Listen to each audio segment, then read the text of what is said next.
একটি দুটি সাপ ঠিক এই জায়গাটিতে অবস্থান করছিল, সেখান থেকে কিন্তু সাপগুলো বের হয়ে গেছে। তো এটা একটা ঝুঁকি।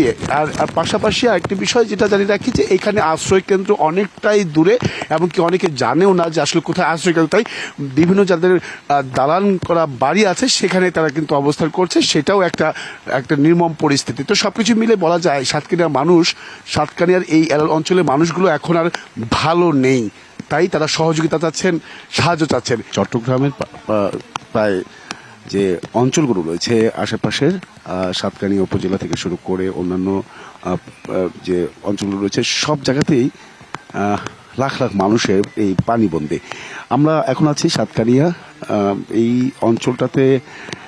আমরা যে জায়গায় গিয়েছি আজকে সারাদিন, ঠিক এই পর্যায়ে এই সমপরিমাণ পানি আসলে উঠেছে, যা আসলে বিভিন্ন জায়গায় সাঁতার কাটতে হয়, বিভিন্ন জায়গায় কোমর সমপরিমাণ কিন্তু পানি আমরা দেখেছি। এমনকি প্রত্যেকেই ঘরবন্দি, পানিবন্দি। তারা 5 থেকে 6 দিন যাবৎ তারা অসহায়ের মতো বসবাস করছেন নিজ ঘরে। এমনকি আমরা সেটা একটি বিষয় জানিয়ে রাখি যে এই সাতকানিয়ার যে 17টি ইউনিয়ন রয়েছে,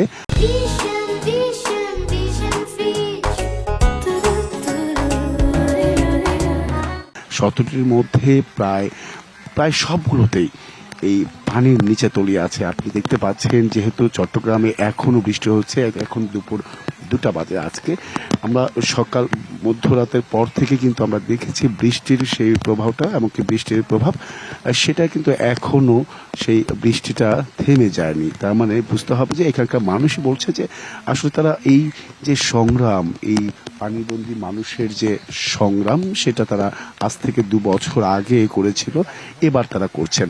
এমনকি এটা যে আসলে কতটা অসহায়ত্বের গল্প আমি যদি একটু বলতে চাই, যে এখানে অধিকাংশ বাড়িতেই সাধারণ মানুষ বা যারা বসবাস করতেন তারা কিন্তু এখন আর ঘরে নেই, তারা বিভিন্ন আশ্রয় কেন্দ্রে উঠেছেন। কিন্তু অনেকেই আবার বলছেন যে আশ্রয় কেন্দ্র অনেকেই চিনতে পারছে না, বা তাদের এই জায়গাটি থেকে অনেকাংশেই দূরে। সেই বিষয়টাও কিন্তু তারা বলছেন। এমনকি যাদের বাড়ি দালান করা বা দোতলা বিল্ডিং করা, সেই বাড়িতেই কিন্তু অনেকেই আশ্রয় নিয়েছেন। আশেপাশে যারা থাকতে পারছে না, যাদের ঘর ডুবে গেছে, ব্যবসা প্রতিষ্ঠান ডুবে গেছে, স্থবির হয়ে পড়েছে চট্টগ্রামের এই অঞ্চলগুলো। আরেকটি বিষয় জানিয়ে রাখি যে আমরা কয়েকটি বাসা বা যে দোতলা বিল্ডিংগুলো রয়েছে সেখানে আমরা গিয়েছিলাম।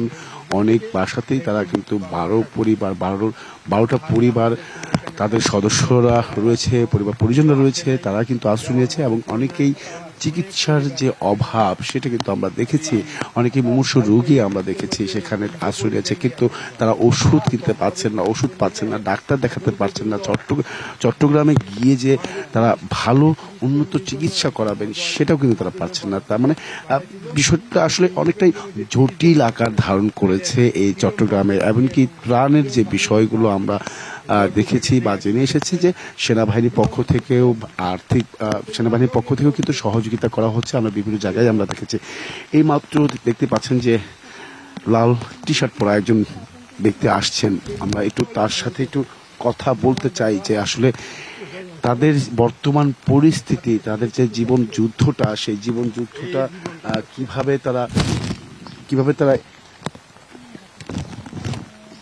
কিভাবে তারা কাটাচ্ছেন সেটা আমরা একটু জানবো। এখানকার মানুষ তারা আসলে, যেহেতু এখানে বিশুদ্ধ পানির অভাব রয়েছে, পাশাপাশি রয়েছে আপনার খাবারের সংকট রয়েছে, এছাড়া রয়েছে আরও এই ধরনের জটিলতা কিন্তু তারা প্রতিদিনই তারা কিন্তু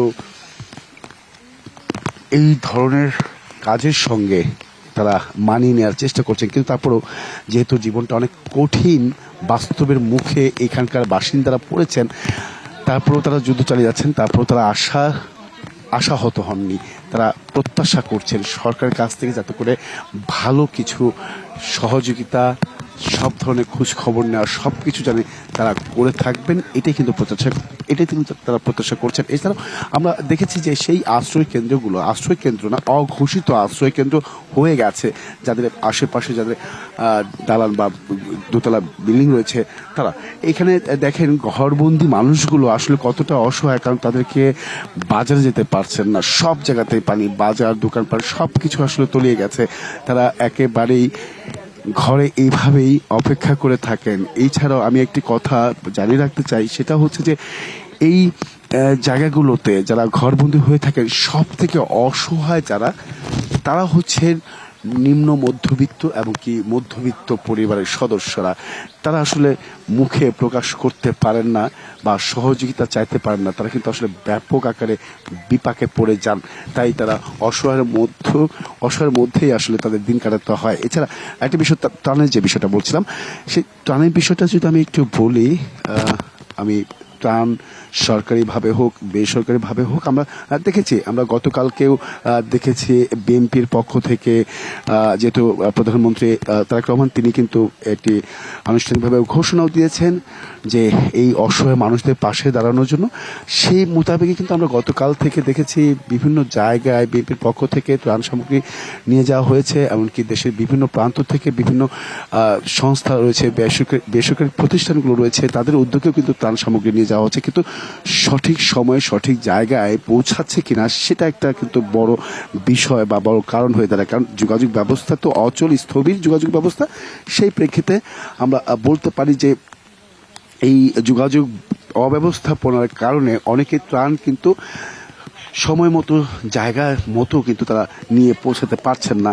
এমনকি সেই আরেকটি বিষয় জানিয়ে রেখে যে অনেক সময় এই ত্রাণ নিয়েও একটা জটিলতা কাজ করে সবার মধ্যে, সেটা হচ্ছে যে যেহেতু দেশের বিভিন্ন প্রান্ত থেকে আনা হয় এই ত্রাণগুলো, তারা অপরিচিত জায়গা থাকার কারণে কিন্তু তারা বিভিন্নভাবে বা একজন একাধিকবার ত্রাণ পেয়ে থাকেন, কিন্তু আসলে যাদের পাওয়ার কথা তারা কিন্তু আসলে পরবর্তীতে ত্রাণহীন অবস্থায় তারা আসলে জীবন চলে। এমনকি অনেকেই আছেন যারা স্থানীয় সংসদ সদস্য যারা রয়েছেন, জনপ্রতিনিধি যারা রয়েছেন, তারাও কিন্তু আসলে সাহায্য করার কথা বলে অনেকে কিন্তু আসছেন না। সেই ধরনের অভিযোগগুলো কিন্তু আমরা তাদের কাছে পেয়েছি। তবে এইখানে এই ঘটনার এই চট্টগ্রামের এই পানিবন্দী হওয়ার কারণটা হচ্ছে এখানে খালের যে সংকট বা খাল যেগুলো আছে সেগুলো পানি প্রবাহিত হচ্ছে না, সেগুলো বাদ দিয়ে আটকে দেওয়া হয়েছে, এই ধরনের অভিযোগগুলো কিন্তু আমরা তাদের কাছ থেকে শুনেছি। আসলে শুনছিলাম যে তাদের যে অসহায়তার কথা, ত্রাণ নিয়ে যে বিষয়গুলো আমি আলোচনা করেছি পূর্বে, সেটাই কিন্তু আসলে তারা এইভাবেই তুলে ধরলেন যে ত্রাণ জটিলতা কতটা, পরিস্থিতি ভয়াবহ। শুধুমাত্র তাই নয়, তারা কিন্তু বিশুদ্ধ পানির জন্য তারা এই বৃষ্টির পানি ধারণ করেই বিভিন্ন পাত্রে ধারণ করে কিন্তু বলা যায় তারা এই পানি পান করছেন। তো এখানে আর কি আমি তো যত দূর চোখ যাবে আপনি দেখতে পাচ্ছেন যে পানি আর পানি, পানি ছাড়া এখানে আর আসলে তেমন কিছুই নেই। যাদের ঘর, সব ঘর কিন্তু আসলে ডুবে গেছে। এখানে সব থেকে বেশি যারা ঝুঁকির মধ্যে আছে ছোট বাচ্চারা, তাদের যে ওষুধ বা তাদের যে শিশু খাবারগুলো থাকে সেগুলো কিন্তু আসলে খুব জরুরি, যেটা আসলে এখানে যারা ত্রাণ সামগ্রী নিয়ে আসে তাদের কাছে আসলে তারা বরাবরই একটি দাবি রাখেন যে ত্রাণ সামগ্রীর পাশাপাশি যাতে করে ওষুধের যে ব্যবস্থাপনা সেটা যাতে করে নিশ্চিত করে, সেই বিষয়টাও কিন্তু আমরা তাদের কাছ থেকে জেনেছি তারা দাবি করছেন।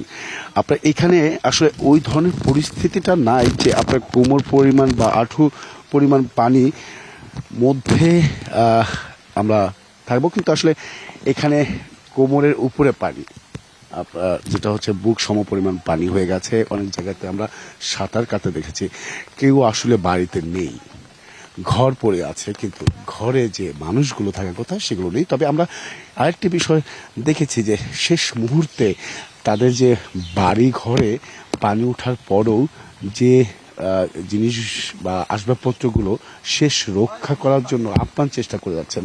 সেগুলো কিন্তু আমরা দেখেছি সকাল থেকেই এখান থেকে তাদের আসবাবপত্রগুলো নিরাপদ স্থানে নিয়ে যাচ্ছেন এবং অনেকেই আশ্রয়কেন্দ্র খুঁজে না পেয়ে তারা কিন্তু থাকছেন তাদের আত্মীয় স্বজনদের বাড়িতে তারা কিন্তু থাকছেন। তো এই ছিল আসলে। এখান থেকে যদি আমি একটু শেষ করতে চাই, এখানে এই যতদূর যাব পানির পরিমাণটা কিন্তু ততই বাড়বে। আর এই ক্ষেত্রে সরকারের সহযোগিতা বা যারা সমাজে যারা বিত্তবান রয়েছেন তারা অসহায় পরিবারদের মাঝে যাতে করে সঠিকভাবে ত্রাণ পৌঁছে দিতে পারেন সেই দাবি করছেন। এই ছিল সবশেষ।